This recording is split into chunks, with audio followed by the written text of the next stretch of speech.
The lights of old Hollywood were never gentle. They burned with a white-hot brilliance, washing every face in a glow that promised immortality. And for a moment, Clara Bow seemed to embody that promise more than anyone. She was the pulse of the silent era, the woman whose smile could quiet a theater and whose presence could lift the fog from a city built on illusions.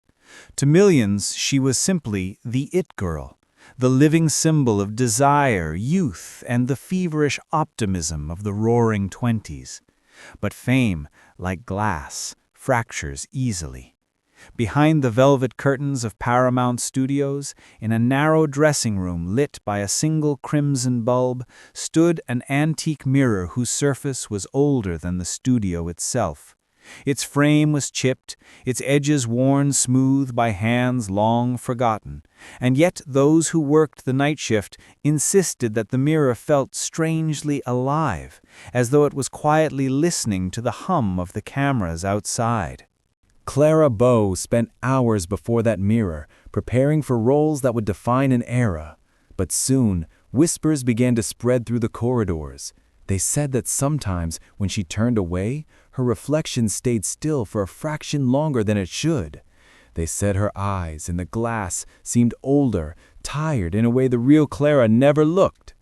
Most dismissed the rumors as superstition, another story drifting through Hollywood's labyrinth of half-truths.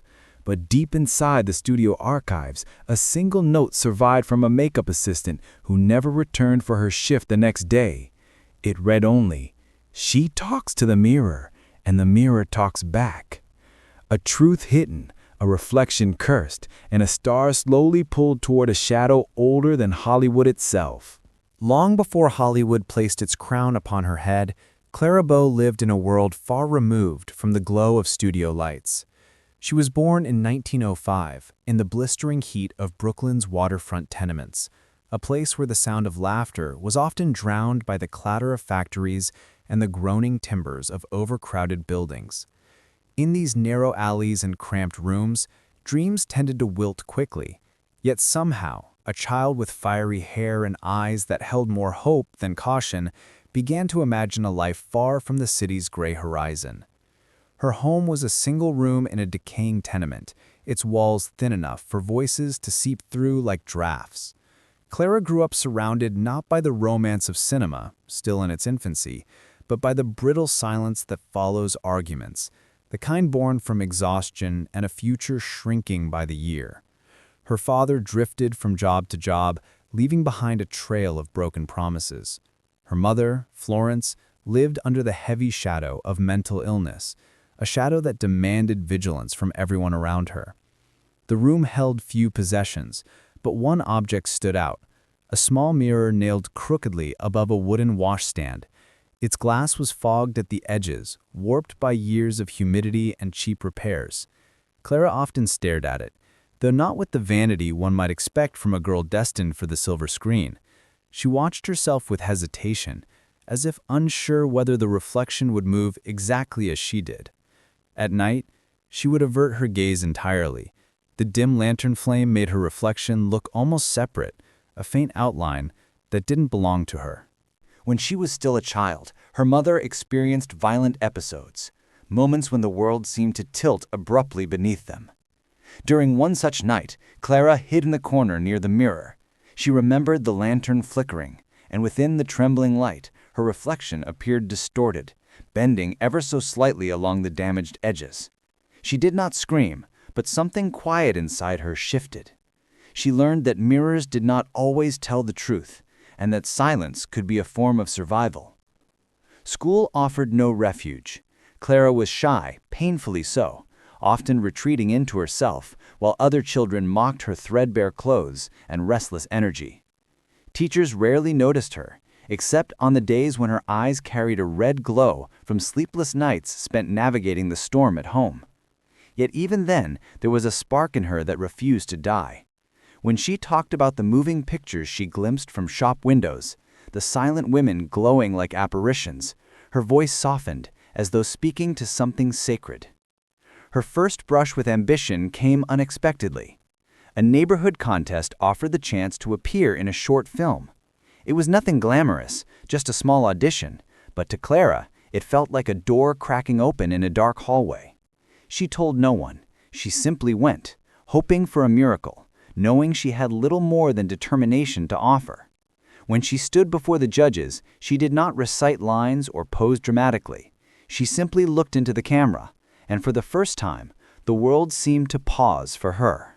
Though she didn't win the contest, her image lingered in the minds of its organizers.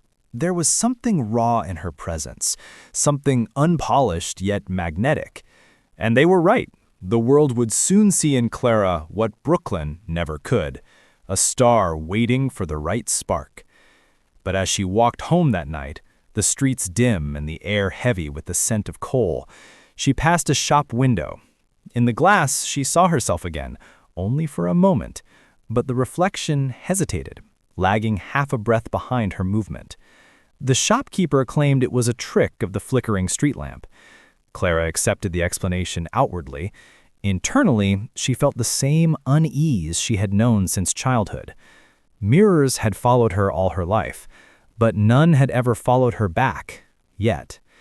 The distance between a Brooklyn tenement and a Hollywood soundstage is immeasurable, but the shadows that cling to a child do not vanish simply because the light grows brighter. Within Clara Bow, the quiet fears seated in those narrow rooms would travel with her, waiting for the perfect moment to resurface. And in Hollywood, shadows always find their way to the surface.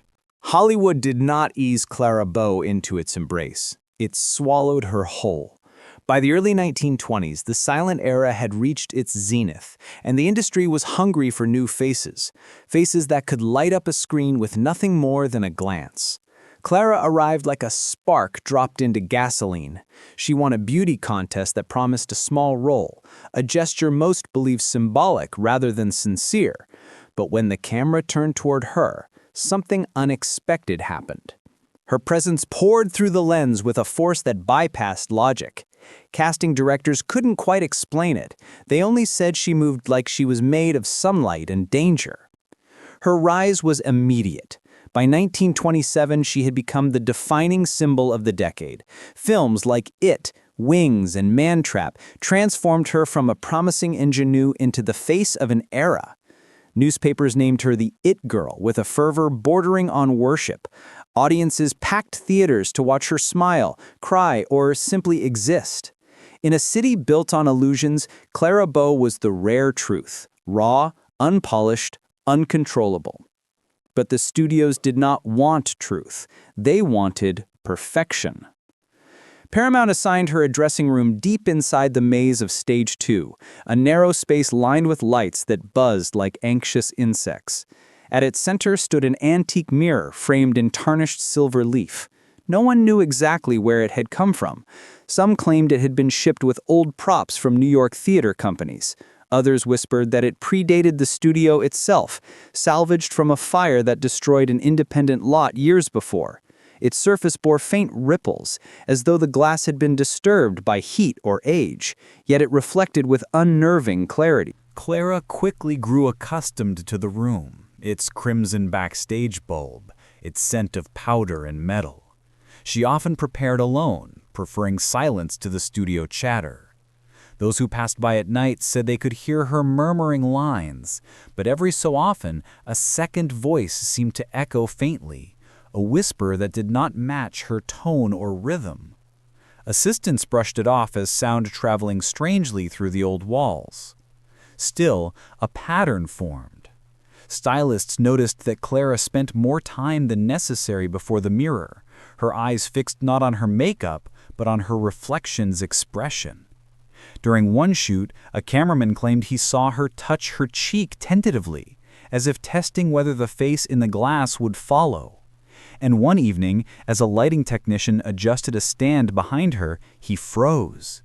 He later reported that Clara's reflection turned its head toward him before she did. He requested a transfer the next morning. Publicly, Clara radiated confidence. Her performances became sharper, more vibrant, fueled by an energy that bordered on restless. But privately, small cracks began to appear. She arrived late to fittings, avoided certain hallways, and flinched when bulbs flickered. Makeup artists found her staring at the mirror long after her call time had passed, her expression pale and hollow, as though she were trying to recognize herself. The industry was shifting rapidly. Sound was creeping into cinema, changing the rules overnight. As studios panicked over voice tests and new standards, Clara found herself pulled between two worlds: the fading glamour of silent film and a new era that demanded a different kind of perfection. Yet, through all of this, the mirror remained constant, its surface unbroken, its reflection sharp, almost too sharp, as if it was observing more than it revealed. Rumors began circulating among the crew. They said that when Clara rehearsed alone, the mirror fogged, despite the heat of the lights. They said that if you passed her door at exactly the right moment, you could hear two versions of her voice: one hopeful, one weary, one alive, one hollow. She never acknowledged these stories, but sometimes, after a long day on set, Clara would leave the studio without covering the mirror, a habit most actors avoided. "You don't want to see yourself after a scene like that," a performer once told her. "I don't think it's me it wants to see." Her ascent had made her a legend, but in the quiet spaces between scenes, in the dressing room where light bent strangely along the walls, a different story took shape. Not of a star rising, but of a presence waking. And Hollywood, always hungry for spectacle, had no idea what it had invited in. By 1929, Hollywood was shedding its skin. The silent era, the world that had crowned Clara Bow, was fading into a memory. Sound had arrived like a storm, and with it came new expectations, new pressures, new demands spoken in crisp microphone tests and contract rewrites.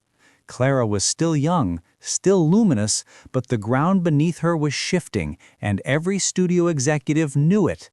They needed her to adapt instantly, flawlessly, without hesitation. But hesitation crept in anyway. The first signs were small.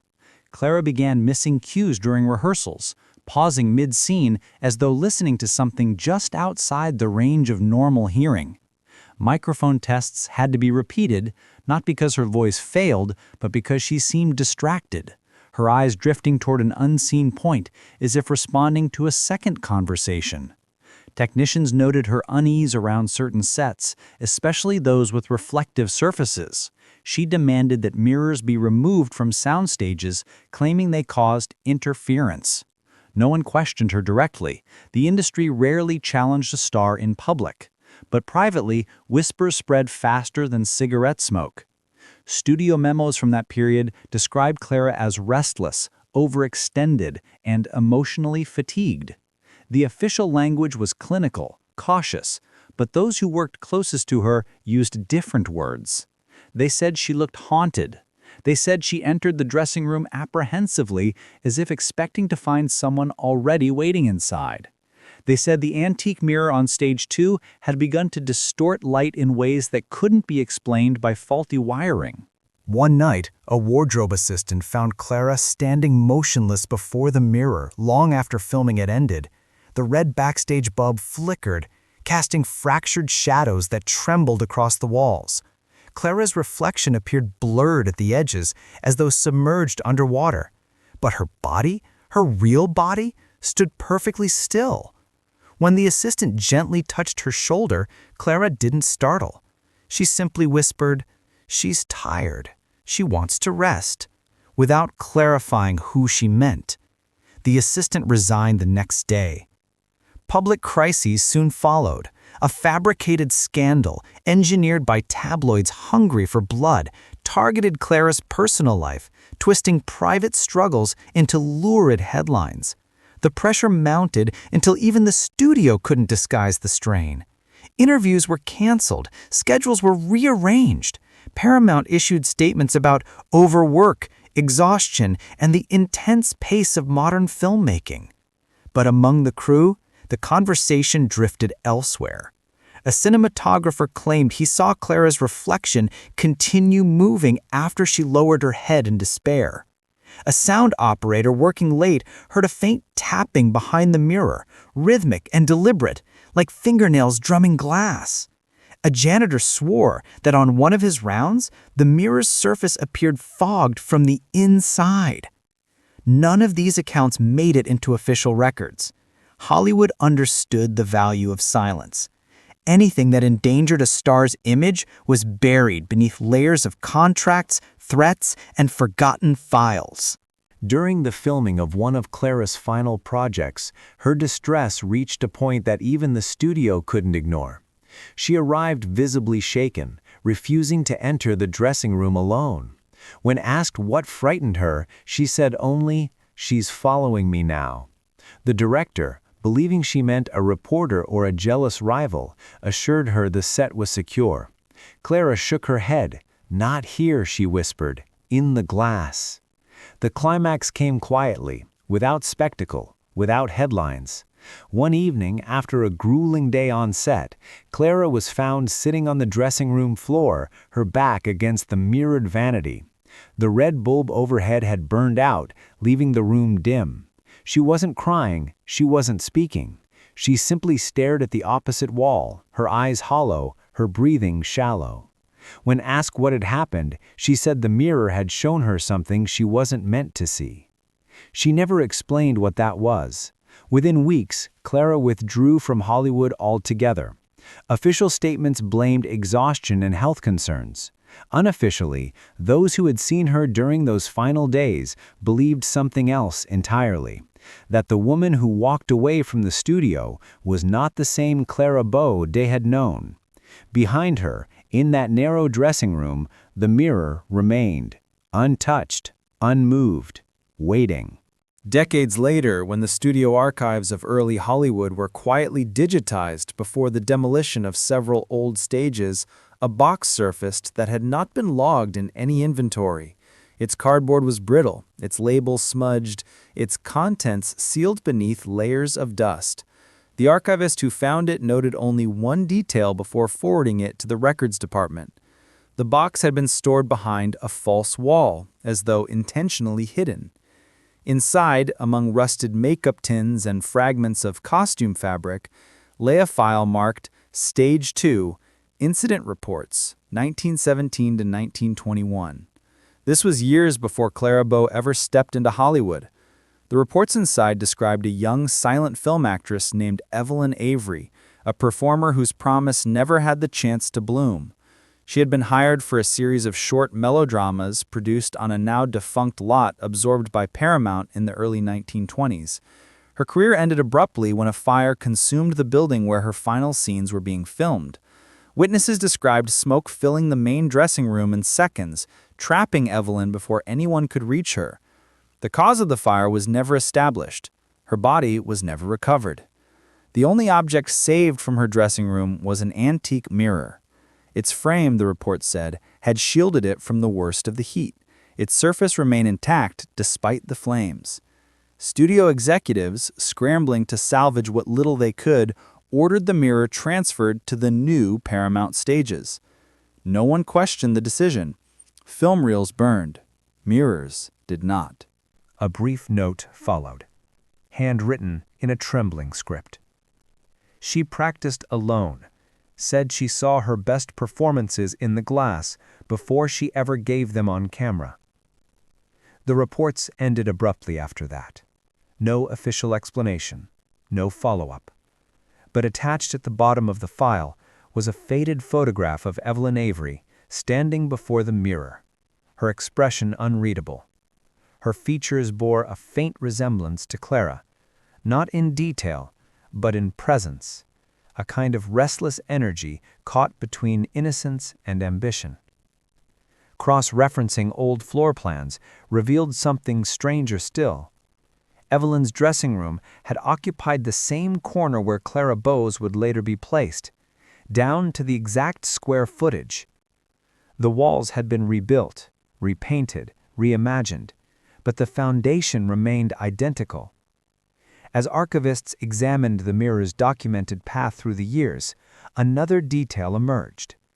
There were multiple incident reports involving the object.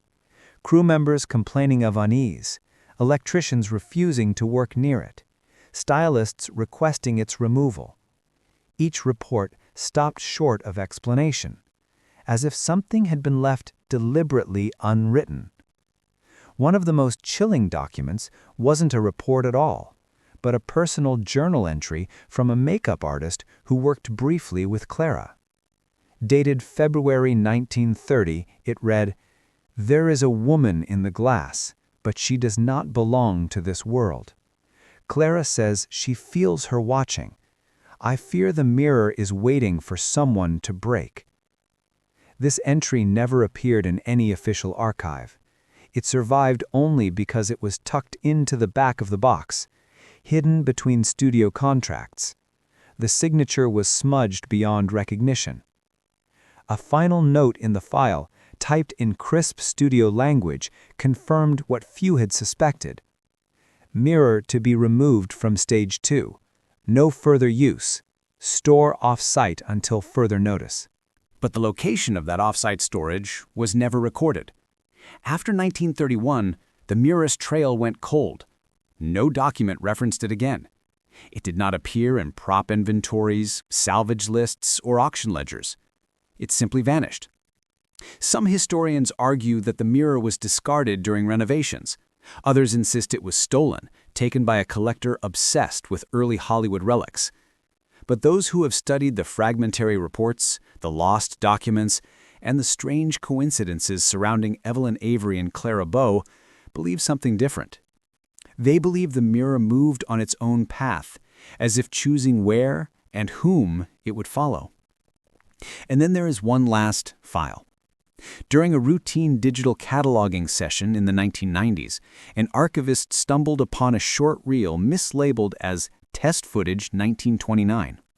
The footage, silent and grainy, showed an empty dressing room.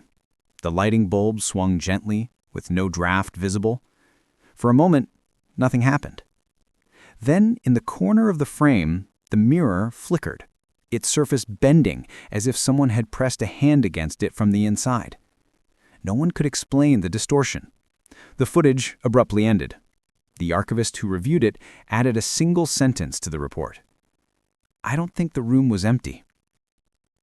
If Clara's tragedy was one of pressure, exploitation, and a world that demanded too much of her, then the mirror's story was something older, something separate.